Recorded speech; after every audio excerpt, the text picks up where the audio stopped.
트럼프가 절대 할 수 없는 일이 하나 있습니다. 주한미군 감축입니다. 과거 그는 이 카드를 자유롭게 꺼냈죠. 한국이 돈을 더 내지 않으면 철수하겠다. 한국을 압박하는 최고의 무기였습니다. 그런데 2025년 10월 미국 의회가 움직였습니다. 상원 표결. 찬성 77표, 반대 20표. 압도적 통과였죠. 법안의 내용은 단 한 줄이었습니다. 주한미군 감축을 금지한다. 대통령도 함부로 못 건드리는 법이 탄생한 겁니다. 일본도 아닙니다. 독일도 아닙니다. 법으로 보호된 미군. 한국이 최초였습니다. 그런데 세상을 더 놀라게 만든 건 따로 있었죠. 이 법, 사실 처음이 아니었습니다. 15년 전에도 있었던 법이었어요. 그런데 사라졌습니다.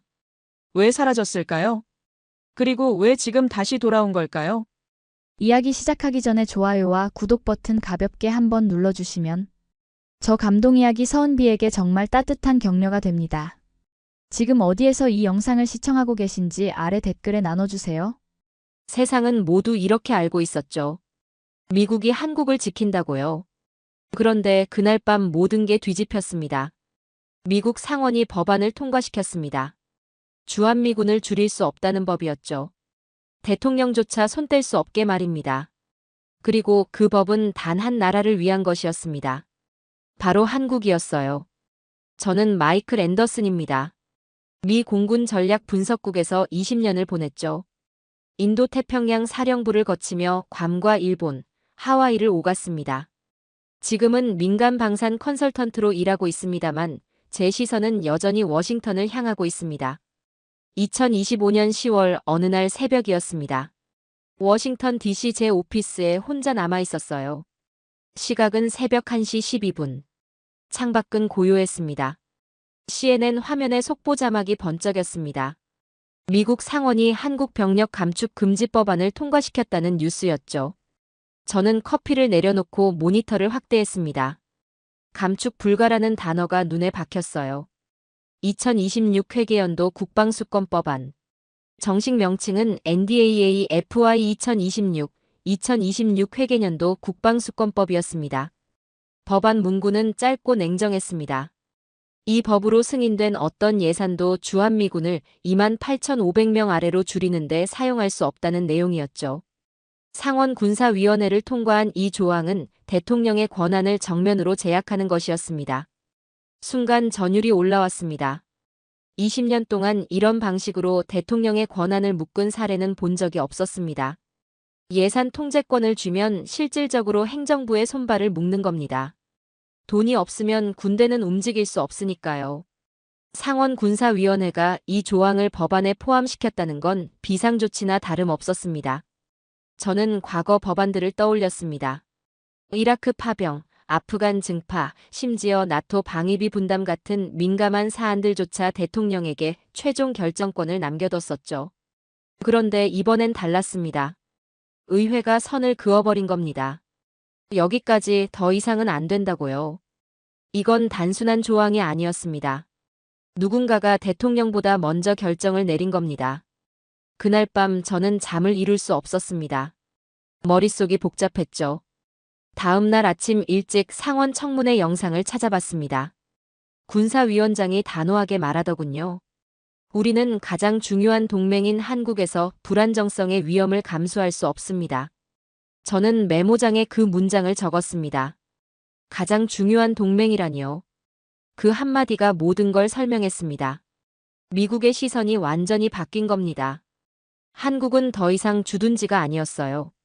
미국 전략의 중심축이었죠. 저는 숨을 고르며 중얼거렸습니다. 도대체 왜 지금 한국인가? 그때 머릿속에 번쩍 한 장면이 떠올랐습니다.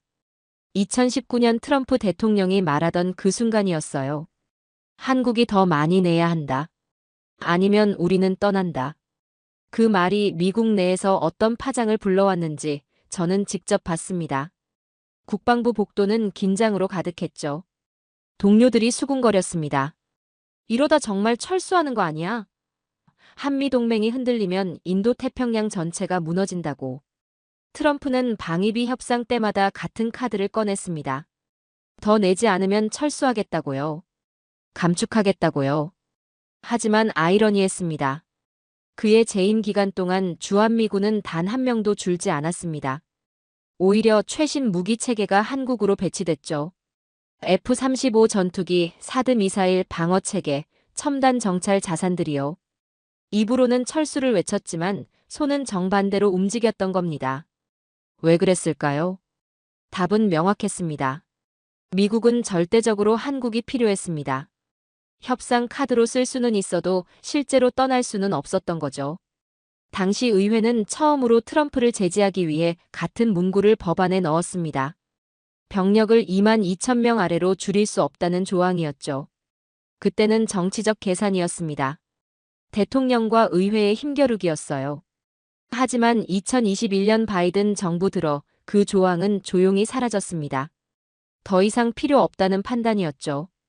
동맹이 안정됐으니 굳이 법으로 묶을 필요가 없다는 거였습니다. 그런데 그게 다시 돌아왔습니다. 상원이 그 법안을 부활시킨 겁니다. 제 손이 떨렸습니다. 이건 누가 봐도 정치적 안전장치였습니다. 그러나 동시에 전략적 고백이기도 했죠. 미국은 한국 없이는 버틸 수 없다는 걸 스스로 인정한 겁니다. 한국은 지켜야 하는 나라가 아니라 잃으면 끝나는 나라가 되어 있었습니다. 다음 날 아침 저는 의회 국방보좌관에게 전화를 걸었습니다. 궁금한 게 있었어요. 이 조항이 일본이나 독일에도 적용됩니까? 그는 잠시 침묵하더니 차분하게 답했습니다. 아니요. 오직 한국만입니다. 저는 믿을 수가 없었습니다. 일본에는 5만 2천 명이 주둔하는데도요? 네, 그렇습니다. 독일은요? 3만 5천 명인데 독일도 해당 없습니다. 제 목소리가 떨렸습니다. 그럼 대체 왜 한국만입니까? 그가 잠시 말을 아끼더니 조심스럽게 답했습니다. 그건 전략적 판단이라고만 말씀드릴 수 있습니다. 한국의 위치와 역할이 다른 동맹과는 차원이 다르다는 게 의회의 결론이었습니다. 순간 사무실 공기가 무겁게 가라앉았습니다. 이건 단순한 방어가 아니었습니다. 법으로 고정된 동맹이었죠. 저는 메모장에 적었습니다. 이건 보호가 아니라 의존이다. 표결 결과도 놀라웠습니다. 77대 20. 압도적인 찬성이었어요. 양당이 함께 움직인 겁니다. 이건 정치가 아니라 원칙의 문제였습니다. 저는 20년간 전략을 분석해왔습니다. 동맹의 지도를 그리고 안보의 균형을 계산했죠. 그런데 이번엔 달랐습니다. 한 문장이 모든 걸 흔들었습니다. 밤이 깊었습니다. 창밖으로 워싱턴의 불빛이 번졌어요. 이건 데이터로 설명할 수 없는 일이다. 한국을 다시 한번 공부해야 했어요. 제가 아는 현실과 상식으로는 납득이 안 됐습니다. 그 법안이 왜 부활했는지, 그리고 왜 한국만 예외가 되었는지를 직접 확인해야 했죠. 가슴속엔 묘한 긴장이 맴돌았습니다. 이게 단순한 동맹의 문제라면 왜 이렇게 숨이 막히는가? 저는 그날 새벽 한 문장이 세계를 흔드는 소리를 들었습니다. 이건 단순한 법안이 아니었습니다. 대통령보다 강한 문장이었죠. 다른 동맹엔 없었습니다. 오직 한국만 있었어요. 그건 보호가 아니라 의존이었습니다. 워싱턴의 불빛 아래 저는 깨달았습니다. 이건 한 시대의 균형이 무너지는 시작이었다는 걸요. 미국 의회가 대통령의 권한을 제약했습니다. 그것도 단 한 나라 한국을 위해서요. 저는 20년간 미군의 전략을 분석해왔습니다. 동맹국들의 가치를 계산하고 주둔 비용을 따졌죠. 그러나 그날 한 법안이 모든 것을 바꿨습니다. 대통령의 명령보다 강한 법이 단 한 나라 한국을 위해 만들어진 겁니다. 이건 단순한 동맹의 부활이 아니었습니다. 미국이 한국에 의존하기 시작한 새로운 시대의 개막이었습니다. 하지만 한 가지는 확실했어요. 이 법안 뒤에는 우리가 모르는 진실이 있다는 거였습니다. 그리고 그 진실은 아마도 미국이 감당하기 힘든 것일지도 모른다는 생각이 들었습니다. 저는 상원 국방위원회 비공개 브리핑에 자문으로 참석했어요. 의사당 회의실은 긴장감으로 가득했습니다. 국방차관보가 단상에 올랐습니다. 그의 첫마디가 회의실을 얼어붙게 만들었죠. 올해 국방수권법안에는 유일하게 한국만 감축 금지 문구가 포함됩니다. 회의실이 순간 정적에 잠겼습니다. 그가 다시 말했습니다. 일본도 독일도 단 한 줄도 그런 조항은 없습니다. 저는 의자에 등을 기댔습니다. 머리가 복잡해졌어요. 뉴스에서 나온 사실이 다시 한번 확정되는 순간이었습니다. 이게 사실이라면 한국은 미국에게 이젠 단순한 동맹이 아니라는 뜻이었죠. 옆자리 보좌관이 낮게 중얼거렸습니다. 이건 동맹이 아니라 전략적 고정이네요. 전략적 고정. 그 단어가 제 머릿속에 꽂혔습니다. 국방차관보가 화면에 슬라이드를 띄웠습니다. 세계 주요 미군 주둔국 현황이었죠. 일본 5만 2천 명, 독일 3만 5천 명, 대한민국 2만 8,500명. 숫자를 보는 순간 숨이 막혔습니다. 한국은 일본의 절반도 안 되는 병력이었습니다. 독일보다도 적었죠. 그런데 법으로 감축이 불가능한 나라는 단 한 곳, 한국뿐이었습니다. 한 의원이 질문했습니다. 차관보님, 일본과 독일에 더 많은 병력이 주둔하는데 왜 한국만 법적 보호를 받습니까? 국방차관보가 잠시 침묵하더니 답했습니다. 한국의 전략적 위치가 다른 동맹국들과는 차원이 다르기 때문입니다. 인도태평양 안보 구조에서 한국이 차지하는 역할은 대체 불가능합니다. 그런데 트럼프는 이걸 계속 건드리려고 해요. 정치적 카드이겠지만. 저는 메모장에 적었습니다. 대체 불가능. 누군가 다시 중얼거렸습니다. 이건 동맹이 아니라 시스템의 일부군요. 바로 그거였습니다. 회의가 끝난 후 저는 복도를 걸으며 생각에 잠겼습니다. 도대체 언제부터 한국이 이렇게 중요해진 걸까요? 그때 문득 2020년이 떠올랐습니다. 트럼프 대통령이 독일 미군 1만 2천 명 감축을 지시했던 그때요. 의회는 반대했지만 막을 수 없었습니다. 법적 근거가 없었으니까요. 그리고 주동미군에 대해 실제로 감축이 진행됐습니다. 독일 정부가 항의했지만 소용없었죠. 미국 대통령의 명령이었으니까요. 그런데 한국은 달랐습니다. 같은 시기 트럼프가 주한미군 감축을 언급했을 때 의회가 즉각 움직였습니다. 2026년도 회계를 논의하는 법안에 감축 금지 조항을 아예 넣어버린 겁니다. 대통령의 손발을 묶어버린 거죠. 저는 그때 생각했습니다. 미국이 한국을 놓지 않겠다는 뜻이었다고요. 사무실로 돌아온 저는 자료를 뒤지기 시작했습니다. 의회가 참고하는 문서들이 궁금했어요. 1시간쯤 지났을까요? 저는 CRS 보고서 하나를 찾아냈습니다. 보고서 번호는 R4만 8123이었죠. 인도태평양 전략에 관한 의회 조사국 보고서였습니다. 파일을 열었습니다. 몇 페이지를 넘기다가 한 문구가 눈에 들어왔어요. 대한민국은 미국 인도태평양 안보 체계의 핵심 축으로 남아있다. 저는 그 문장을 다시 읽었습니다. 핵심 축. 영어로는 코너스톤이라고 표현되어 있었죠. 건물의 주춧돌이라는 뜻입니다. 이건 단순한 수사가 아니었습니다. 의회 공식 문서에 명기된 표현이었어요. 저는 속으로 중얼거렸습니다.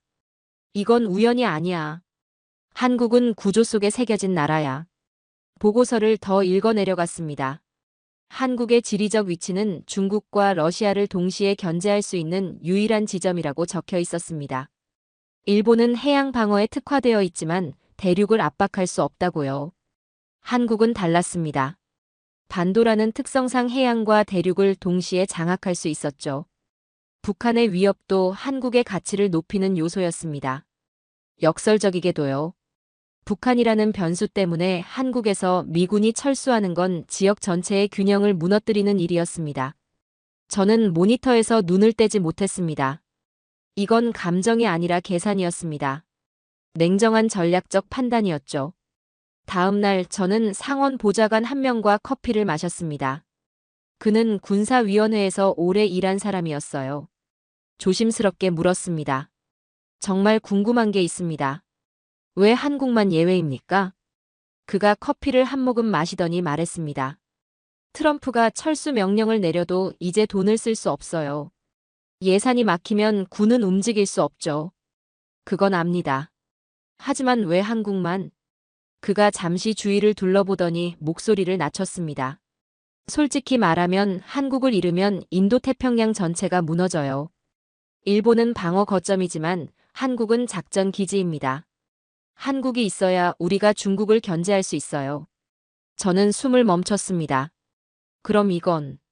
그가 제 말을 끊었습니다. 네, 이건 감정이 아니라 시스템의 충성입니다. 미국의 시스템이 스스로 한국을 보호하기로 설정된 겁니다. 저는 그 말을 곱씹었습니다. 시스템의 충성. 미국이라는 거대한 안보 시스템이 한국 없이는 작동할 수 없게 만들어져 있다는 뜻이었습니다. 저는 미소를 지었습니다. 쓸쓸한 미소였죠. 20년 동안 저는 미국이 한국을 지킨다고 믿었습니다. 우리가 그들을 보호하는 거라고요. 하지만 진실은 달랐습니다. 미국 스스로가 한국을 통해 자신을 지키는 구조로 변해 있었던 겁니다. 사무실로 돌아온 저는 책상에 앉아 생각했습니다. 이게 어떻게 가능한가요? 미국이 한 나라를 법으로 묶다니요. 일본보다 독일보다 적은 병력. 그런데도 유일하게 금지된 감축. 저는 그제야 깨달았습니다. 한국은 동맹이 아니라 시스템의 일부였습니다. 미국이 스스로 한국을 보호하도록 설계돼 있었던 겁니다. 저녁이 되어 창밖을 바라봤습니다. 워싱턴의 불빛이 하나둘 켜지고 있었어요. 저는 메모장에 마지막 문장을 적었습니다. 한국은 단순히 미국이 지키는 나라가 아니다. 미국 스스로가 한국을 통해 자신을 지키는 구조로 변했다. 이건 외교의 문제가 아니었습니다. 생존의 문제였죠. 미국 의회가 대통령의 권한을 제한하면서까지 한국을 지켜야 했던 이유를 이제 알 것 같았습니다. 한국이 무너지면 인도태평양의 균형이 깨집니다. 그리고 그 균형이 깨지면 미국의 패권도 흔들리는 겁니다. 이건 선택의 문제가 아니었습니다. 필수였죠. 저는 노트북을 닫으며 중얼거렸습니다. 이제야 이해가 되는군. 한국은 보호받는 나라가 아니라 미국이 의지하는 나라가 되어 있었습니다. 법이라는 형태로 그 의존을 공식화한 것뿐이었죠. 저는 그날 밤 처음으로 한국을 다르게 보기 시작했습니다. 20년 동안 제가 봐왔던 지도가 틀렸던 겁니다. 한국은 변방이 아니었어요. 중심이었습니다. 그리고 미국은 그 중심 없이는 버틸 수 없었던 겁니다. 다음 날이었습니다. 저는 국방문서 보관소로 향했어요. 오래된 법안 기록들이 보관된 곳이었죠. 보관소는 조용했습니다. 형광등 불빛 아래 먼지가 날렸어요. 담당 직원이 낡은 파일 상자를 꺼내 주었습니다. 저는 2019년 국방수권법안을 찾고 있었습니다. 한참을 뒤지다가 찾았어요. NDAA FY 2019 회계년도 국방수권법 섹션 1254. 페이지를 넘기는 순간 손가락이 멈췄습니다. 거기 이렇게 적혀 있었습니다. 이 법으로 승인된 어떤 예산도 대한민국에 주둔하는 현역 미군 병력을 22,000명 아래로 줄이는 데 사용할 수 없다. 저는 손가락으로 그 문장을 천천히 따라 읽었습니다. 그때도 있었던 문장이었습니다. 그런데 왜 사라졌던 걸까요? 보관소를 나와 의회 보좌관에게 전화를 걸었습니다. 그는 당시 상황을 기억하고 있었어요. 바이든 행정부가 2021년에 삭제했죠. 동맹 신뢰 회복을 명분으로 했습니다. 감축 가능성 자체가 낮다고 봤으니까요. 저는 고개를 끄덕였습니다. 그런데 이제는 다시 돌아왔습니다. 그 말은 상황이 변했다는 뜻이죠? 그렇습니다. 완전히 달라졌어요. 전화를 끊고 저는 생각에 잠겼습니다. 2019년이 떠올랐습니다. 트럼프 대통령이 한국 방위비 협상을 벌이던 그때요. 그는 공개적으로 말했습니다. 한국이 방위비를 더 내지 않으면 미군을 철수시킬 수 있다고요. 당시 의회는 들끓었습니다. 민주당은 물론이고 공화당 내에서도 반발이 나왔어요. 대통령의 단독 결정은 안 된다는 목소리가 높았죠. 결국 병력 감축 금지 조항이 처음 등장했습니다. 저는 당시를 생생히 기억합니다. 국방부 복도에서 동료들과 나눴던 대화들이요. 이건 트럼프를 견제하려는 정치적 수단이야. 맞아. 대통령과 의회의 힘겨루기지. 그때는 그렇게 생각했습니다. 정치였다고요. 하지만 지금은 달랐습니다. 전략적 신념이 되어 돌아온 겁니다. 저는 사무실로 돌아와 자료를 더 찾기 시작했습니다. 2021년부터 2025년까지 5년의 공백이 궁금했어요. 그 5년 동안 세계가 어떻게 변했는지 말입니다. 첫 번째 파일을 열었습니다. 중국 군사력 보고서였죠. 2021년부터 중국은 해군력을 급격히 증강했습니다. 항공모함을 추가 배치했고 남중국해 인공섬의 군사기지를 완성했어요. 대만 해협에서의 군사훈련 횟수도 3배 이상 늘었습니다. 두 번째 파일. 북한 미사일 개발 현황이었습니다. 북한은 신형 ICBM 실험을 성공시켰어요. 화성 17형, 18형이 연이어 등장했죠. 핵탄두 소형화도 완성 단계에 이르렀다는 분석이 있었습니다. 세 번째 파일. 우크라이나 전쟁 보고서였습니다. 2022년 러시아의 침공은 세계 질서를 뒤흔들었죠. 유럽은 물론 아시아 전략에도 영향을 미쳤습니다. 미국은 동시다발적 위기에 대응해야 했어요. 저는 모니터에서 눈을 떼지 못했습니다. 5년은 세상을 바꾸기에 충분한 시간이었습니다. 다음 날 저는 상원 국방청문회 자료를 열람했습니다. 올해 초에 있었던 회의였죠. 한 의원이 말한 내용이 기록되어 있었습니다. 세계의 균형이 변했습니다. 한국은 더 이상 주둔지가 아니라 전략거점입니다. 저는 그 문장을 노트에 적었습니다. 주둔지가 아니라 전략거점. 의미가 완전히 달라진 겁니다. 5년 전 한국은 미국이 지켜줘야 할 동맹이었습니다. 하지만 이제는 미국이 의지해야 할 전략거점이 된 거죠. 중국의 팽창, 북한의 위협, 대만 해협의 긴장. 이 모든 변수가 한국의 가치를 재정의했습니다. 저는 눈을 감고 생각했습니다. 그렇다. 5년은 세상을 바꾸기에 충분한 시간이었다. 며칠 후였습니다. 저는 사무실에서 의회 공식 영상을 찾아보고 있었어요. 시스펜에서 제공하는 상원 본회의 녹화본이었죠. 화면에 법안 문구가 떴습니다. 섹션 1247 제도입, 한국 병력 감축 금지 조항. 찬성과 반대 표결이 시작됐습니다. 숫자가 올라갔어요. 찬성 77, 반대 20. 압도적인 통과였습니다. 그런데 이상했어요. 화면 속 의원들에게서 환호성이 없었습니다. 박수도 없었죠. 대신 묵직한 침묵이 흘렀습니다. 의원들의 표정이 진지했습니다. 이건 정치적 승리가 아니었어요. 원칙의 선택이었습니다. 의회가 정치가 아니라 원칙을 택한 순간이었습니다. 저는 영상을 멈추고 그 장면을 다시 봤습니다. 이건 복귀가 아니라 각성이다. 미국이 한국의 진짜 가치를 깨달은 순간이었다. 저는 의회 보고서를 다시 펼쳤습니다. 한국 관련 전략 문서였죠. 한 문구가 눈에 들어왔습니다. 대한민국은 더 이상 방어 파트너가 아니라 전략적 기둥이다. 전략적 기둥. 저는 그 단어를 소리내어 읽었습니다. 기둥이라는 표현이 정확했습니다. 건물에서 기둥이 무너지면 전체가 무너지죠. 한국이 바로 그런 존재가 된 겁니다. 과거엔 동맹이었지만 이제는 구조의 일부였습니다. 미국이 움직이려면 한국이 버텨야 했어요. 인도태평양 전략이 작동하려면 한국이라는 기둥이 필요했던 겁니다. 저는 창밖을 바라봤습니다. 워싱턴의 하늘이 맑았어요. 5년이라는 시간이 모든 걸 바꿔놓았습니다. 2019년에 그 조항은 트럼프를 막기 위한 정치적 방패였습니다. 하지만 2025년에 돌아온 조항은 달랐어요. 미국의 전략적 생존을 위한 본능이었습니다. 법은 사라졌다가도 돌아왔습니다. 하지만 이번엔 이유가 달랐어요. 5년 전엔 정치적 계산이었지만 지금은 안보적 본능이었습니다.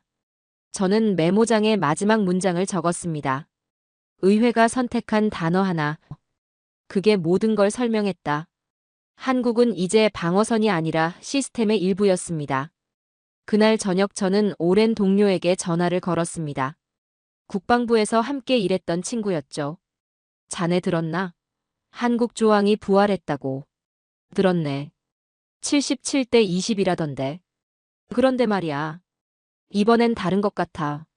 그가 물었습니다. 뭐가 다른데? 저는 잠시 침묵했습니다. 어떻게 설명해야 할까요? 5년 전엔 트럼프를 막으려는 정치였어. 하지만 이번엔 미국 스스로 한국을 지키기로 결정한 거야. 생존을 위해서 말이지. 전화기 너머로 그의 한숨이 들렸습니다. 그 말은 우리가 한국 없이는 버틸 수 없다는 뜻인가? 그렇네. 긴 침묵이 흘렀습니다. 저는 전화를 끊고 창밖을 바라봤습니다. 역사는 때로 문장 하나로 방향을 바꿉니다. 그리고 그 문장이 5년 만에 돌아왔습니다. 하지만 같은 문장이 아니었어요. 의미가 완전히 달라진 문장이었습니다. 주한미군 감축 금지 조항의 부활은 단순한 회기가 아니었습니다. 그것은 미국이 5년 만에 다시 깨달은 진실이었습니다. 한국 없이는 인도태평양의 균형이 존재할 수 없다는 사실이었죠. 저는 그날 밤 처음으로 확신했습니다. 한국은 변방이 아니라 중심이 되어 있었습니다. 그리고 미국은 그 중심을 법으로 보호하기로 결정한 겁니다. 더 이상 선택의 문제가 아니었습니다. 생존의 문제였죠. 며칠 후 저는 상원 본회의장에 있었습니다. 방청석은 기자들로 가득했어요. 카메라 플래시가 번쩍였죠. 오늘은 감축 금지 조항을 둘러싼 공개 청문회였습니다. 의장이 회의를 시작했습니다. 긴장이 감돌았어요. 공화당 의원 한 명이 자리에서 일어났습니다. 트럼프 진영으로 알려진 사람이었죠. 그의 목소리가 회의장을 울렸습니다. 우린 한국을 위해 미국의 예산을 낭비하고 있습니다. 한국은 이미 부자 나라입니다. 스스로 방어할 능력이 있어요. 회의장이 술렁이었습니다. 민주당 의원이 즉각 반박했습니다. 그건 낭비가 아닙니다. 한국은 우리의 방패입니다. 인도태평양 전략의 핵심입니다. 방패라고요? 우리가 그들을 지켜주는 건데요. 아닙니다. 한국이 무너지면 우리 전략 전체가 무너집니다. 고함이 오갔습니다. 회의장은 순식간에 아수라장이 됐어요. 국방차관보가 단상으로 나왔습니다. 그는 손을 들어 정숙을 요청했죠. 여러분, 한국은 지금 인도태평양 방어의 핵심 축입니다. 이건 감정의 문제가 아닙니다. 전략의 문제입니다. 하지만 고함은 멈추지 않았습니다. 저는 방청석에서 그 모습을 지켜봤습니다. 가슴이 답답했어요. 이건 예산 논쟁이 아니었습니다. 패권 논쟁이었죠. 미국의 미래를 어떻게 설계할 것인가에 대한 근본적인 싸움이었습니다. 회의가 끝나고 저는 의사당을 빠져나왔습니다. 로비에 설치된 TV에서 뉴스가 흘러나왔어요. CNN 헤드라인이 떴습니다. 한국 병력 문제로 분열된 의회. 폭스뉴스는 다른 각도였습니다. 왜 오직 한국만인가? 일본과 독일은 제외됐다. MSNBC는 또 달랐습니다. 트럼프 진영, 동맹 약화 시도. 같은 사안을 두고 언론마다 완전히 다른 프레임을 씌우고 있었습니다. 저는 한숨을 쉬었습니다. 이건 뉴스가 아니라 전쟁이었어요. 다음 날 상황은 더 악화됐습니다. 공화당 강경파 의원들이 기자회견을 열었어요. 그들은 한국의 방위비 분담을 문제 삼았습니다. 한국은 세계 10위권 경제 대국입니다. 그런데 왜 우리가 그들의 방어비를 대신 내줘야 합니까? 한국은 무임승차하고 있습니다. 미국 납세자의 돈으로 말이죠. 저는 그 발언을 들으며 고개를 저었습니다. 무임승차라니요. 제가 본 데이터와는 완전히 달랐어요. 하지만 정치는 팩트가 아니라 프레임으로 움직였습니다. 민주당도 가만히 있지 않았습니다.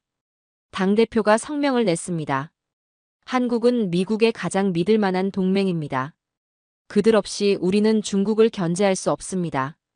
이건 예산의 문제가 아니라 안보의 문제입니다. 국방부도 움직였습니다. 국방장관이 직접 기자회견에 나섰어요. 주한미군은 한국만을 위한 게 아닙니다. 인도태평양 전체를 위한 전략 자산입니다. 한국의 주둔함으로써 우리는 중국, 북한, 러시아를 동시에 견제할 수 있습니다. 그는 지도를 펼쳤습니다. 한국의 위치를 보십시오. 대륙과 해양이 만나는 지점입니다. 이보다 전략적으로 중요한 곳은 없습니다. 하지만 논쟁은 식지 않았습니다. 저는 그날 저녁 오랜 친구를 만났습니다. 국방부에서 일하는 동료였죠. 어떻게 생각하나? 그가 맥주를 한 모금 마시며 말했습니다. 솔직히 피곤해. 정치인들은 표를 위해 싸우지만 우리는 현실을 봐야 하거든. 현실은 뭔가? 한국 없이는 인도태평양 전략이 작동 안 해. 그게 현실이야. 저는 고개를 끄덕였습니다. 그런데 왜 이렇게 싸우는 거지? 그가 씁쓸하게 웃었습니다. 대중은 지도를 안 봐. 프레임만 보지. 무임승차라는 프레임이 먹히면 표가 되거든. 며칠이 지났습니다. 논쟁은 국제무대로 번졌어요. 중국 외교부가 성명을 냈습니다. 미국의 주한미군 증강은 지역 불안정을 야기하는 행위다. 우리는 이를 예의주시하고 있다. 증강이라니요. 감축을 막는 건데 왜 증강이라고 표현하는 걸까요? 저는 중국의 의도를 읽었습니다. 그들은 긴장하고 있었어요. 일본도 움직였습니다. 일본 NHK가 특집 방송을 내보냈어요. 미국이 한국을 법으로 보호하는 이유라는 제목이었죠. 일본 정부는 조용했지만 언론은 시끄러웠습니다. 왜 일본이 아니라 한국인가? 일본에 더 많은 병력이 주둔하는데 왜 한국만 법적 보호를 받는가? 유럽 언론도 주목했습니다. 영국 BBC가 분석 기사를 냈어요. 한국, 미국 전략의 새로운 중심축. 독일 슈피겔은 더 직설적이었습니다. 미국은 한국에 의존하고 있다. 저는 세계 각국의 반응을 보며 놀랐습니다. 한국을 둘러싼 이 논쟁이 단순히 미국 내부의 문제가 아니었던 겁니다. 세계 질서의 재편을 의미하는 사건이었어요. 다시 의회로 돌아왔습니다. 이번엔 비공개 안보회의였어요. 저는 자문으로 참석했습니다. 회의실은 조용했습니다. 정치적 수사가 없었죠. 오직 데이터만 있었습니다. CIA 국장이 보고했습니다. 중국은 한국의 전략적 가치를 우리보다 더 잘 알고 있습니다. 그들이 가장 원하는 건 주한미군 철수입니다. 국방부 차관이 이어 말했습니다. 한국이 중립화되면 일본은 고립됩니다. 대만은 더욱 취약해지고요. 인도태평양 전체의 균형이 무너집니다. 한 의원이 물었습니다. 그럼 우리에게 선택지가 없다는 말입니까? CIA 국장이 고개를 끄덕였습니다. 없습니다. 한국을 지키는 건 선택이 아니라 필수입니다. 회의실이 조용해졌습니다. 정치적 구호가 사라지자 진실이 드러났습니다. 한국은 선택의 문제가 아니었어요. 생존의 문제였습니다. 하지만 이미 표결은 됐고 상원안에 포함됐죠. 그 순간 논쟁이 끝났습니다. 정치인들은 여전히 말을 바꿀 수 있었습니다. 하지만 법은 달랐어요. 법은 말보다 강했습니다. 저는 창밖을 바라봤습니다. 워싱턴의 밤은 여전히 밝았어요. 미국이 싸웠습니다. 한국을 두고 격렬하게 싸웠죠. 하지만 결국 답은 하나였습니다. 한국은 단순한 동맹이 아니라 시스템의 핵심이었습니다. 정치는 프레임으로 움직였지만 전략은 현실로 움직였습니다. 그리고 현실은 명확했습니다. 미국은 한국 없이는 버틸 수 없었어요. 저는 그날 밤 한국이 세계 지도의 중심에 새겨진 이유를 봤습니다. 차가운 전략적 계산의 결과였죠. 미국 의회가 싸웠고 세계가 주목했습니다. 그리고 그 모든 싸움의 중심에 한국이 있었습니다. 워싱턴으로 돌아온 저는 계속 궁금했습니다.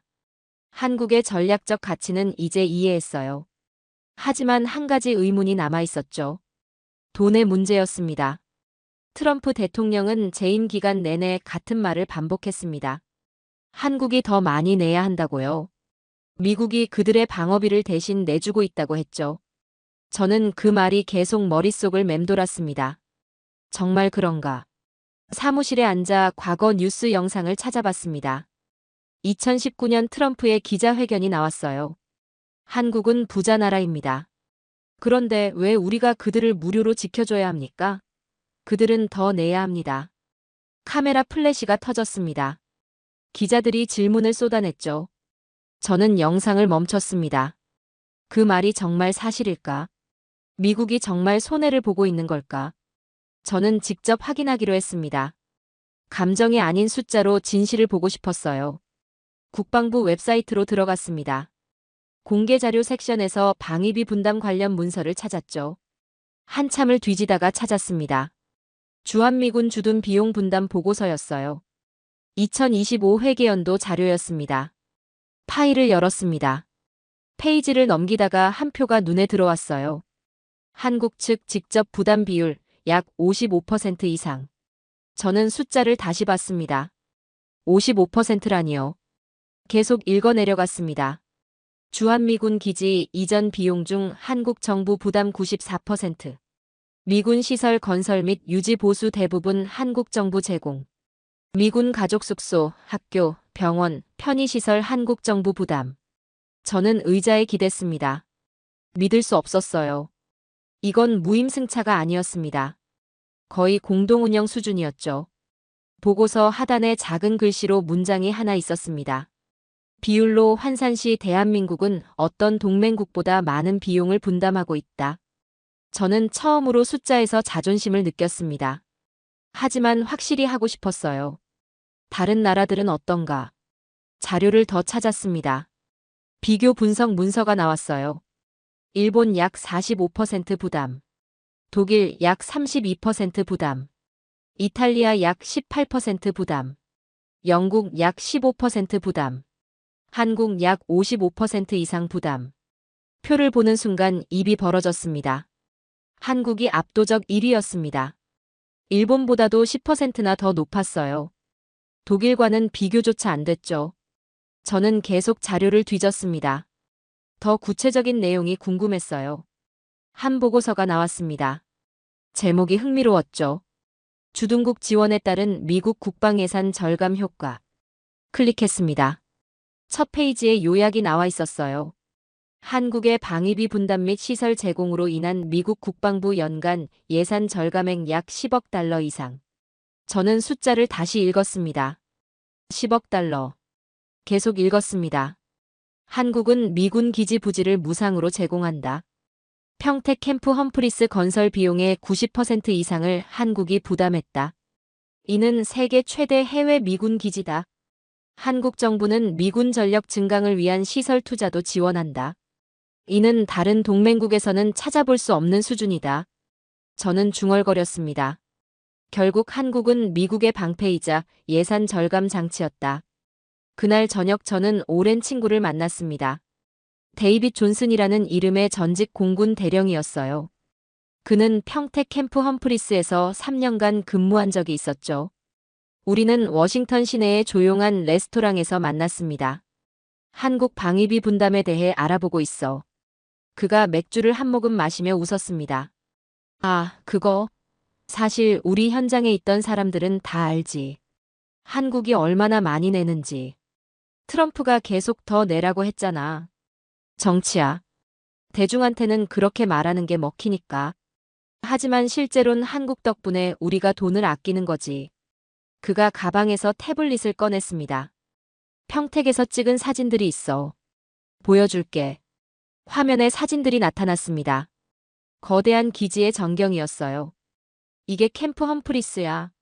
세계에서 가장 큰 해외 미군 기지지. 사진 속 활주로가 끝없이 펼쳐져 있었습니다.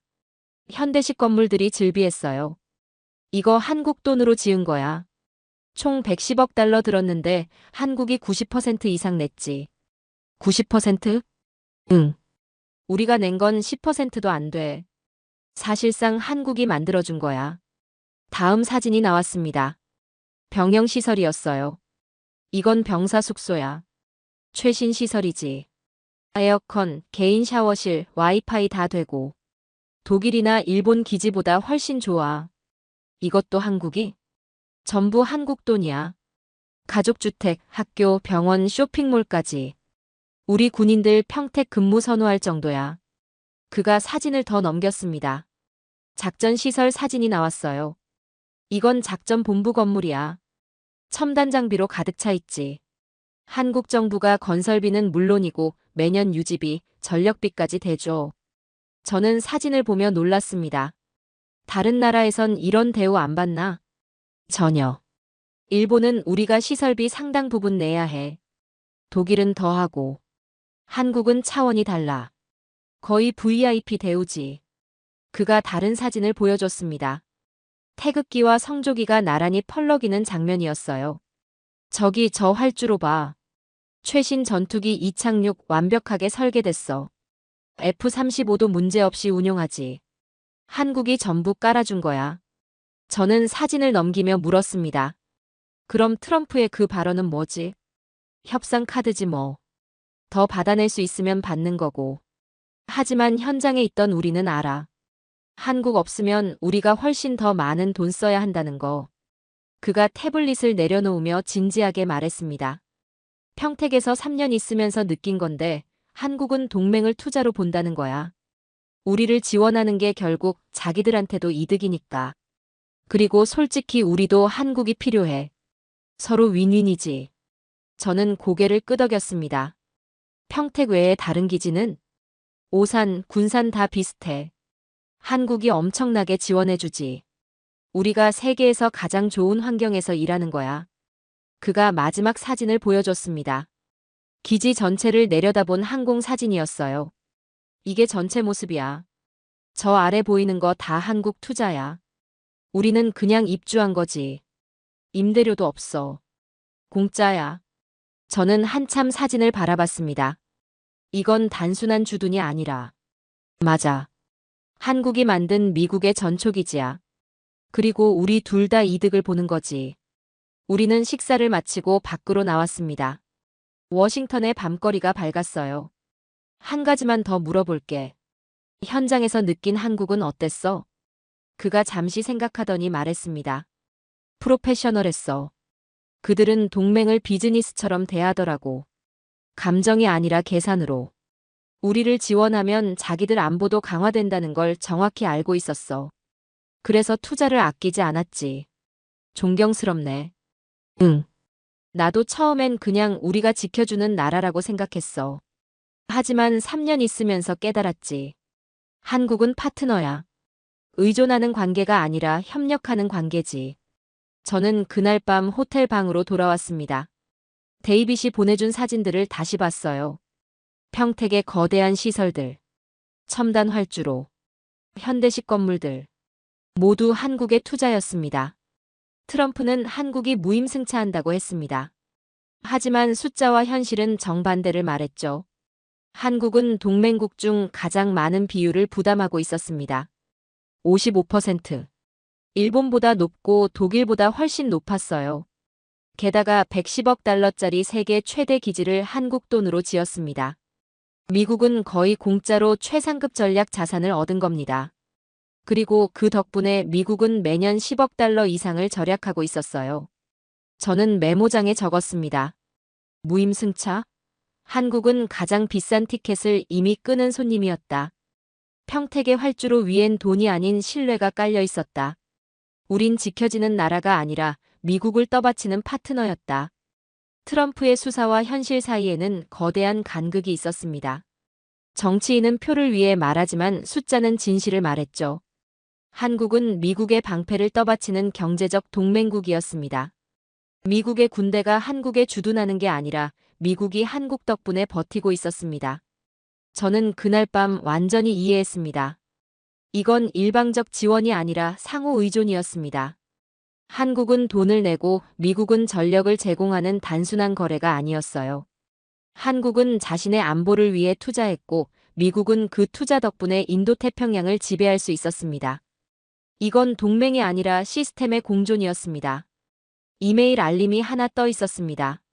상원 국방위원회 사무국에서 온 메일이었죠. 제목이 눈에 들어왔어요. 자문위원 대상 배경 설명 자료 배포. 저는 최근 의회 자문위원으로 등록되어 있었습니다. 전직 공군 전략 참모 출신이라 종종 자문 요청을 받았죠. 메일을 열었습니다. 본문에 이렇게 적혀 있었어요. 섹션 1247 제도입 관련 전략적 배경 설명 자료를 첨부합니다. 본 문서는 제한 배포 자료이며 자문위원 및 관련 전문가에게만 공유됩니다. 첨부 파일이 하나 있었습니다. PDF 파일이었어요. 파일명에 LD라는 표시가 있었죠. 리미티드 디스트리뷰션, 제한 배포라는 뜻이었습니다. 저는 파일을 열었습니다. 첫 페이지에 제목이 보였어요. 인도태평양 방어체계의 구조적 의존성 분석. 작성 기관은 국방부 전략기획국이었습니다. 의회 제출용 보고서였죠. 다음 페이지를 넘겼습니다. 요약문이 나왔어요. 한반도는 미국 인도태평양 전략의 핵심 연결고리다. 한국 기지 네트워크의 상실은 전체 방어체계의 연쇄적 붕괴를 초래한다. 저는 숨을 멈췄습니다. 연쇄적 붕괴. 계속 읽어 내려갔습니다. 하지만 중요한 부분에는 전체 내용은 보안시설에서 열람 가능이라는 표시만 있었어요. 저는 즉시 전화를 걸었습니다. 의회 사무국 담당자였죠. 보고서 받았습니다. 전체 버전을 보려면 어떻게 해야 합니까? 국방정보센터에 예약하시면 됩니다. 자문위원 자격으로 열람 가능합니다. 오늘 가능합니까? 오후 2시에 자리가 있네요. 예약해 드릴까요? 부탁합니다. 오후 2시. 저는 국방정보센터 앞에 섰습니다. 보안 검색이 까다로웠어요. 신분증과 자문위원 아이디를 확인했죠. 담당자가 저를 지하로 안내했습니다. 긴 복도를 걸었어요. 형광등이 차갑게 빛났습니다. 자문위원 전용 열람실입니다. 메모는 가능하지만 촬영이나 복사는 불가합니다. 보안실 앞에 도착했습니다. 도어락이 빨갛게 빛났어요. 담당자가 카드를 대고 비밀번호를 입력했습니다. 문이 열렸죠. 방 안에는 책상 하나와 단말기가 있었습니다. 대형 스크린이 벽면에 설치되어 있었어요. 문서 코드를 입력하시면 됩니다. 2시간 열람 가능합니다. 담당자가 나갔습니다. 저 혼자 남았어요. 저는 단말기 앞에 앉았습니다. 메일에 있던 문서 코드를 입력했죠. 화면이 켜졌습니다. 보고서 전체 버전이 떴어요. 100페이지가 넘었습니다. 목차를 봤습니다. 한 항목이 눈에 들어왔어요. 시나리오 분석 한반도 방어선 상실 시 연쇄 효과. 저는 그 항목을 클릭했습니다. 화면에 지도가 나타났어요. 인도태평양 전역이었습니다. 한반도에서 시작해 일본, 괌, 하와이로 이어지는 빨간 선이 그려져 있었죠. 그 밑에 문장이 있었습니다. 대한민국은 인도태평양 방어체계의 첫 번째 작전축을 형성한다. 작전축. 저는 화면을 뚫어지게 바라봤습니다. 다음 페이지를 넘겼습니다. 시나리오가 단계별로 나와 있었어요. 1단계 한국 방어선 붕괴. 주한미군 철수 또는 작전기지 상실. 결과 중국 인민해방군의 황해 및 동중국해 작전 자유도 급증. 북한의 군사적 압박 증가. 한국 기지에서 출격하던 정찰, 타격 임무 전면 중단. 2단계 일본 전략적 고립. 한국 기지 상실로 인한 전방 방어선 500km 후퇴. 결과 일본 본토가 최전선이 됨. 오키나와 기지의 전략적 부담 300% 증가. 중국 해군의 태평양 진출 경로 확보. 3단계 괌 거점 약화. 전방 기지 부재로 괌이 고립된 후방 기지로 전락. 결과 보급선 차단 위험 증가. 괌 기지의 대응 시간 2배 이상 지연. 전략적 가치 50% 감소. 4단계 서태평양 전략 균형 붕괴. 결과 중국의 제1열도선 완전 돌파. 제2열도선 압박. 미국 방어선 하와이까지 후퇴 불가피. 인도태평양 전역에서 전략적 주도권 상실. 저는 의자의 등을 기댔습니다. 도미노였습니다. 한국이 무너지면 모든 게 연쇄적으로 무너지는 구조였어요. 다음 항목을 클릭했습니다. 작전 시간 비교 분석이었죠. 대만 해협 위기 대응 시간. 한국 오산 기지 출격 1시간 50분 도달. 일본 가데나 기지 출격 3시간 20분 소요. 괌 앤더슨 기지 출격 6시간 이상 소요. 중국 동북부 공업지대 타격 작전. 한국 군산 기지 직접 타격 가능. 왕복 연료 충분. 일본 미사와 기지 사정거리 1개, 공중급류 필수. 괌 기지 작전 거리 초과, 실질적 불가능. 저는 숫자를 보며 깨달았습니다. 시간과 거리였습니다. 전쟁에서 2시간과 6시간의 차이는 승패를 가르는 거였죠. 화면을 스크롤했습니다. 결론 부분이 나왔어요. 한반도 기지 네트워크는 대체 불가능하다. 일본과 괌만으로는 중국의 군사적 팽창을 억제할 수 없다. 한국은 미국 인도태평양 전략의 필수 요소다. 그 아래 작은 글씨로 각주가 있었습니다. 본 분석은 2026 회계연도 국방수권법안 섹션 1247 제도입의 전략적 근거로 활용됨. 저는 숨이 막혔습니다. 의회가 이 보고서를 보고 법안을 만들었던 겁니다. 이건 정치적 견제가 아니었어요. 전략적 필연이었습니다. 마지막 페이지를 열었습니다. 전략기획국장의 의회 제출 의견서였어요. 우리는 한국 없이 인도 태평양에서 전쟁을 수행할 수 없습니다. 한반도는 북방 위협을 차단하고 대륙을 압박할 수 있는 유일한 전방 거점입니다. 주한미군의 감축은 단순히 한 나라의 방어력 약화가 아니라 미국 전체 전략 체계의 붕괴를 의미합니다. 저는 화면에서 눈을 떼지 못했습니다. 2시간이 순식간에 지났습니다. 알림이 떴어요. 열람 시간 종료. 저는 문서를 닫았습니다. 보안실을 나왔죠. 복도를 걸으며 생각했습니다. 지난 20년 동안 저는 한국을 수혜자로 봤습니다. 미국의 보호를 받는 나라라고요. 하지만 진실은 정반대였습니다. 미국이 한국에 의존하고 있었습니다. 전략적으로, 작전적으로, 구조적으로요. 밖으로 나왔습니다. 햇빛이 눈부셨어요. 저는 메모장을 꺼내 적었습니다. 한국이 무너지면 모든 게 무너진다. 그날 저녁 저는 호텔 방으로 돌아왔습니다. 창밖으로 워싱턴의 불빛이 보였어요. 주한미군 감축 금지 조항의 의미가 이제야 완전히 이해됐습니다. 그건 한국을 지키기 위한 법이 아니었어요. 미국 자신을 지키기 위한 법이었습니다. 한국은 선택사항이 아니었습니다. 필수였어요. 나는 오늘 세계가 한국을 보는 진짜 이유를 봤습니다. 한국은 방어선이 아니었습니다. 전체 시스템을 지탱하는 축이었습니다. 그 축이 흔들리면 모든 게 무너지는 구조였죠. 이건 단순한 동맹이 아니라 구조적 의존이었습니다. 저는 그날 밤 한국이 세계 지도의 중심에 새겨진 이유를 완전히 이해했습니다.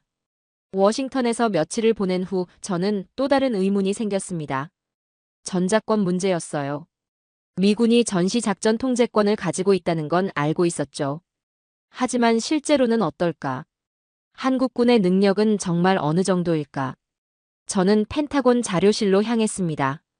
한국군 전력평가 보고서를 찾고 싶었어요. 자료실 담당자에게 요청했습니다. 한미연합훈련 관련 자료를 볼 수 있을까요? 어떤 연도 것을 원하십니까? 최근 5년 자료요. 그가 파일들을 꺼내주었습니다. 두꺼운 보고서들이었죠. 저는 책상에 앉아 자료를 펼쳤습니다. 첫 번째 문서는 2024년 한미연합훈련 평가서였어요. 페이지를 넘기다가 한 문장이 눈에 들어왔습니다. 한국군의 독자 작전 수행 능력이 예상을 초과했다. 미군의 개입 없이도 대부분의 시나리오를 성공적으로 완수했다. 저는 다음 페이지를 넘겼습니다. 시뮬레이션 결과 분석이 나왔어요. 한국군이 주도한 작전의 성공률이 95% 이상이었습니다. 평가자의 코멘트가 적혀 있었죠. 한국군 참모들의 의사결정 속도와 정확성이 미군 수준에 도달했다. 일부 영역에서는 오히려 더 뛰어난 판단을 보였다. 저는 숨을 멈췄습니다. 다른 보고서를 열었습니다. 한국군 전력 현황 분석이었어요. 페이지마다 놀라운 내용들이 나왔습니다. 독자 정찰 위성체계 구축 완료. 한국형 미사일 방어체계 KAMD 작전 배치. KF-21 차세대 전투기 양산 단계. K2 흑표 전차 세계 최고 수준 평가. K9 자주포 다수 국가 수출. 마지막에 한 줄이 있었습니다. 한국군 독자 작전 유지율 92%. 92%. 미군 지원 없이도 거의 모든 작전을 수행할 수 있다는 뜻이었습니다. 저는 자료를 덮고 생각에 잠겼습니다. 그날 오후 저는 한 사람을 만나기로 했습니다. 제임스 밀러 대령이었어요. 그는 5년간 한미연합사에서 근무했고 최근 본국으로 돌아왔죠. 우리는 펜타곤 근처 카페에서 만났습니다. 한국군에 대해 듣고 싶습니다. 현장에서 본 그들은 어땠습니까? 그가 커피를 한 모금 마시며 말했습니다. 놀라웠어요. 제가 처음 한국에 갔을 때만 해도 우리가 주도해야 한다고 생각했죠. 하지만 2년쯤 지나니까 생각이 바뀌더라고요. 어떻게요? 한국군 참모들이 우리보다 빨랐어요. 상황 판단도 의사결정도. 우리가 회의하는 동안 그들은 이미 방안을 세워놓았죠. 그가 태블릿을 꺼내 영상 하나를 보여줬습니다. 이거 작년 연합훈련 때 촬영한 건데요. 화면에 작전 상황실이 나타났습니다. 한국군 장교들이 빠르게 지도를 보며 토론하고 있었어요.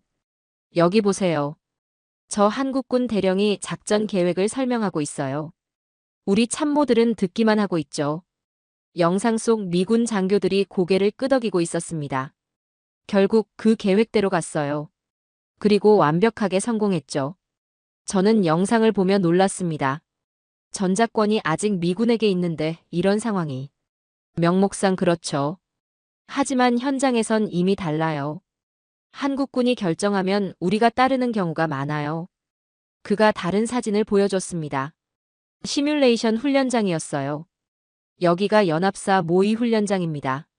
최첨단 시설이죠. 여기서 매달 시뮬레이션을 돌려요. 결과는요? 한국군 주도 작전이 거의 다 성공해요. 미군 개입 없이도요. 그가 진지한 표정으로 말했습니다. 솔직히 말씀드리면 이제 전작권 넘겨도 전혀 문제 없어요. 능력으로만 보면 이미 준비됐죠. 그럼 왜 아직 안 넘기는 겁니까? 타이밍 문제예요. 정치적, 외교적 고려가 있죠. 하지만 군사적으로는 이미 준비됐어요. 저는 고개를 끄덕였습니다. 그가 자료를 하나 더 꺼냈습니다. 한국군 무기체계 목록이었어요. 이것 좀 보세요. 한국이 독자 개발한 무기들이에요. 목록을 훑어봤습니다. KF-21 전투기, K2 흑표 전차, K9 자주포, 천궁 대공 미사일, 현무 탄도미사일, 해성 대함 미사일 독도함, 세종 대왕함. 이거 다 자체 개발입니까? 네. 그것도 세계 최고 수준이에요. K9은 유럽 여러 나라가 수입할 정도고 K2는 독일 전차 기술자들도 인정했어요. 그가 화면을 스크롤했습니다. KF-21은 더 놀라워요. 5세대 전투기를 자체 개발한 나라가 몇 개나 되겠어요? 미국, 러시아, 중국, 그리고 한국이에요. 저는 목록을 보며 감탄했습니다. 이 정도면. 맞아요. 이건 단순한 군이 아니에요. 기술과 정신이 결합된 시스템이죠. 우리는 한참 이야기를 나눴습니다. 그의 경험담은 끝이 없었어요. 제가 5년 동안 느낀 건 한국군이 더 이상 명령을 기다리지 않는다는 거예요. 스스로 판단하고 움직여요. 의존에서 독립으로. 정확해요. 우리가 그들을 가르쳤지만 이제는 그들이 우리를 이끌어요. 이건 현장에 있던 사람들은 다 아는 사실입니다. 저녁이 되어 저는 사무실로 돌아왔습니다. 의회 자료를 하나 더 찾아봤어요. 최근 상원 국방청문회 기록이었습니다. 전작권 전환에 관한 토론이 있었죠. 한 의원이 질문했습니다. 한국군의 능력은 검증됐습니까? 국방부 차관이 답했습니다. 충분히 검증됐습니다. 이제 문제는 능력이 아니라 타이밍입니다. 다른 의원이 물었습니다. 전작권을 넘기면 우리 영향력이 약해지지 않습니까? 차관이 고개를 저었습니다. 오히려 동맹이 강해집니다. 한국이 독립적으로 작전을 수행할수록 우리 부담이 줄어들고 협력의 질이 높아집니다. 저는 기록을 읽으며 깨달았습니다. 전작권 전환은 권력의 문제가 아니었어요. 존경의 시점으로 바뀌고 있었습니다. 한국은 더 이상 명령을 기다리는 군대가 아니었습니다. 이미 전쟁의 주인이었죠. 미국조차 그 사실을 부정할 수 없었어요. 저는 메모장에 적었습니다. 그들은 더 이상 명령을 기다리지 않았다. 미군 장교조차 그들의 결정을 존중했다. 나는 그날 한국군의 독립이라는 단어를 봤다. 창밖을 바라봤습니다. 워싱턴에 불빛이 번지고 있었어요. 한국군은 92% 독자 작전 능력을 가지고 있었습니다. 세계 최고 수준의 무기를 자체 개발했죠. 시뮬레이션마다 완벽한 성과를 냈습니다. 이건 훈련이 아니라 실제 지휘의 리허설이었습니다. 한국은 이미 전쟁의 주인이었고 미국은 그저 파트너가 되어가고 있었습니다. 저는 사무실에서 모니터를 보고 있었습니다. CNN 속보가 떴죠. 트럼프 대통령, 경주 에이펙 정상회의 참석 확정. 저는 커피 잔을 내려놓았습니다. 경주. 한국이었습니다. 화면에 뉴스가 이어졌어요. 트럼프 대통령이 곧 한국을 방문합니다. 이번 에이펙 정상회의에는 시진핑 중국 주석을 비롯해 인도태평양 주요 정상들이 모일 예정입니다. 저는 화면을 뚫어지게 봤습니다. 트럼프와 시진핑이 한국에서 만날 예정이었습니다. 이건 단순한 회의가 아니었어요. 상징이었습니다. 저는 과거를 떠올렸습니다. 2019년 트럼프는 한국에 대해 이렇게 말했죠. 더 많이 내지 않으면 우리는 떠날 수 있다. 2020년에도 같은 말을 반복했습니다. 한국은 부자 나라다. 그들이 방위비를 더 내야 한다. 한국은 협상 테이블 위의 카드였습니다. 압박 수단이었죠. 하지만 지금은 달랐습니다. 트럼프가 경주로 향할 예정이었어요. 시진핑도 마찬가지였습니다. 그리고 그 무대는 한국이었죠. 저는 지난 몇 주를 돌이켜봤습니다. 새벽에 받았던 법안 통과 속보, 의회 청문회의 격렬한 논쟁, 기밀 보고서에서 본 도미노 시나리오, 방위비 분담의 놀라운 진실, 한국군의 독립적 작전 능력, 모든 조각이 하나의 그림을 만들었습니다. 한국은 변했습니다. 다음 날 저는 국무부 브리핑에 참석했습니다. 에이펙 준비 상황 보고였어요. 브리핑 담당자가 말했습니다. 이번 경주 에이펙은 특별합니다. 트럼프 대통령과 시진핑 주석의 회동 가능성이 거론되고 있죠. 한 기자가 손을 들었습니다. 한국이 중재 역할을 할 가능성은? 한국은 호스트 그 이상이 될 겁니다. 미중 양국 모두와 긴밀한 관계를 유지하고 있죠. 이번 회의에서 한국의 역할이 주목받을 겁니다. 저는 메모를 했습니다. 한국, 호스트 그 이상. 브리핑이 끝나고 저는 동료 한 명과 복도에서 이야기를 나눴습니다. 경주에서 무슨 일이 벌어질 것 같나? 그가 어깨를 으쓱했습니다. 글쎄, 양자회담이 있겠지? 이재명과 트럼프, 그리고 이재명과 시진핑. 어쩌면 트럼프와 시진핑도. 한국이 중간에서. 맞아. 과거 같았으면 한국은 구경꾼이었겠지. 하지만 이제는 달라. 한국이 핵심 플레이어가 될 거야. 저는 고개를 끄덕였습니다. 트럼프가 과거처럼 방위비 압박을 할까? 그가 웃었습니다. 할 수 있을까? 의회가 법으로 묶어놨는데. 게다가 한국은 이미 55% 넘게 내고 있어. 압박할 명분도 없지. 저는 사무실로 돌아와 자료를 정리하기 시작했습니다. 지난 몇 주 동안 모은 문서들이 책상 위에 쌓여 있었어요. 의회 보고서, 국방부 문서, 인터뷰 기록, 사진들. 저는 노트북을 열고 글을 쓰기 시작했습니다. 동료들에게 보낼 보고서였어요. 제목을 적었습니다. 한국을 다시 봐야 하는 이유. 첫 문장을 썼습니다. 저는 20년간 미 공군에서 전략을 분석했습니다. 그 20년 동안 한국을 잘못 봤습니다. 손가락이 키보드 위를 움직였어요. 한국은 우리가 지켜주는 나라가 아니었습니다. 한국은 우리가 의존하는 전략 파트너였습니다. 숫자가 이를 증명합니다. 한국은 방위비의 55% 이상을 부담합니다. 동맹국 중 최고 비율입니다. 110억 달러짜리 세계 최대 미군 기지를 한국 돈으로 지었습니다. 그리고 전략이 이를 증명합니다. 한국이 무너지면 일본이 고립됩니다.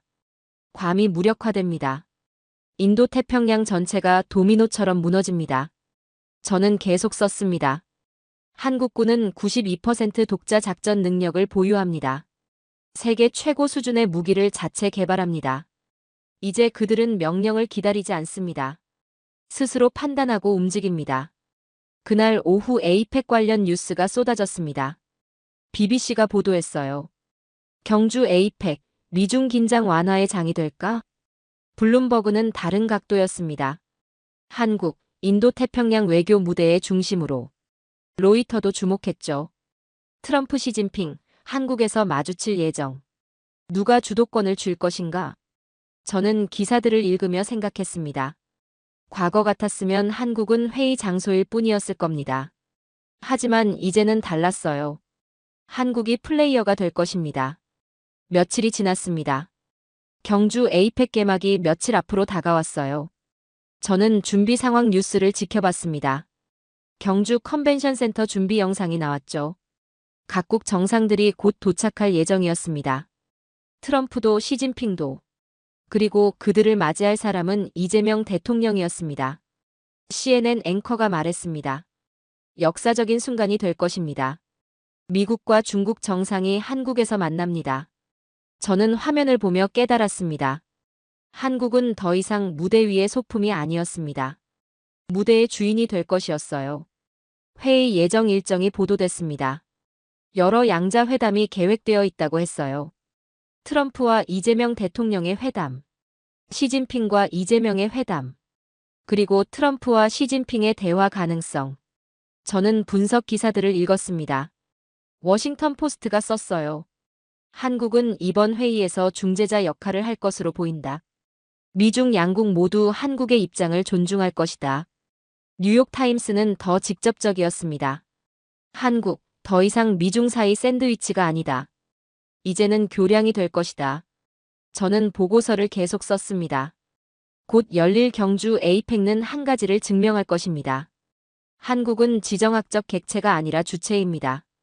과거 트럼프는 한국을 압박 카드로 썼습니다. 더 내라 아니면 떠나겠다. 하지만 이번엔 그런 말이 나오지 않을 겁니다. 왜일까요? 첫째, 의회가 법으로 묶었습니다. 대통령도 함부로 못합니다. 둘째, 한국이 변했습니다. 더 이상 협상 대상이 아닙니다.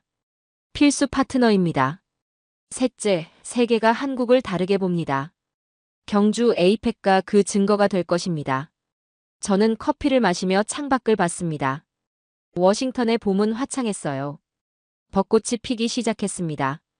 저는 지난 몇 주를 생각했습니다. 한 통의 속보로 시작됐죠. 상원이 법안을 통과시켰다는 뉴스였습니다. 그때 저는 궁금했어요. 왜 한국인가? 왜 지금인가? 이제 알았습니다. 한국은 미국 인도태평양 전략의 중심축입니다. 한국이 무너지면 모든 게 무너지는 구조였어요. 그래서 의회가 움직였습니다. 법으로 보호한 게 아니라 법으로 의존을 공식화한 겁니다. 저는 보고서의 마지막 부분을 썼습니다. 우리는 한국을 과거의 프레임으로 봐선 안 됩니다. 한국은 더 이상 우리가 지켜주는 나라가 아닙니다. 우리가 함께 세계를 지키는 파트너입니다. 한국은 더 이상 협상 테이블 위의 카드가 아닙니다. 테이블에 함께 앉은 플레이어입니다. 한국은 더 이상 미중 사이 샌드위치가 아닙니다. 미중을 연결하는 교량입니다. 곧 열릴 경주 에이펙과 이를 보여줄 것입니다. 세계가 한국으로 모일 것입니다. 한국이 무대이고 한국이 호스트이고 한국이 중재자가 될 것입니다. 이제 우리는 한국을 다시 봐야 합니다. 저는 보고서를 저장했습니다. 동료들에게 보낼 준비를 했죠. 그날 밤 저는 다시 뉴스를 켰습니다. 경주 에이펙 개막이 며칠 앞으로 다가왔다는 소식이었습니다. 최종 준비가 한창이라고 했어요. 앵커가 말했습니다. 참가국들은 인도태평양의 평화와 안정을 논의할 예정입니다. 특히 한국의 중재 역할이 주목받고 있습니다. 저는 리모컨을 내려놓았습니다. 저는 20년간 전략 분석가로 일했습니다. 수많은 법안을 받고 수많은 회의를 분석했죠. 하지만 이번은 달랐습니다. 한 법안이 제 인식을 바꿨습니다. 그리고 그 법안 뒤에 있던 진실이 제 20년을 뒤집었어요. 한국은 변했습니다. 아니, 제가 한국을 잘못 보고 있었던 겁니다. 저는 노트북을 닫으며 중얼거렸습니다. 이젠 과거의 한국을 생각해선 안 된다. 세상이 바뀌었고 한국이 그 변화의 중심에 있었습니다. 법안 하나가 시작이었지만 그 끝은 한국의 재발견이었습니다. 저는 곧 펼쳐질 역사의 전환점을 예감했습니다. 한국은 더 이상 보호받는 나라가 아니었습니다. 세계가 주목하는 무대가 되고 있었습니다. 그리고 저는 그 변화의 증인이 되고 있었습니다. 창밖으로 워싱턴의 불빛이 반짝였습니다. 멀리 어딘가에선 경주도 개막을 준비하고 있겠죠. 두 도시, 두 나라. 하지만 이제는 하나의 운명으로 엮여 있었습니다. 법이 만든 동맹, 신뢰가 만든 파트너십, 그리고 미래를 향한 길. 저는 그 길의 시작을 보고 있었습니다. 한국은 지켜지는 나라가 아니라 세계를 떠받치는 기둥이었습니다. 미국 의회가 법으로 묶은 이유. 트럼프조차 함부로 못하는 이유. 세계가 경주로 모이는 이유. 그 모든 답은 하나였습니다. 한국 없이는 균형이 무너지기 때문입니다. 지켜지는 나라에서 함께 지키는 나라로. 변방에서 중심으로. 선택에서 필수로 그 역사적 변화의 순간을 함께 해주셔서 감사합니다.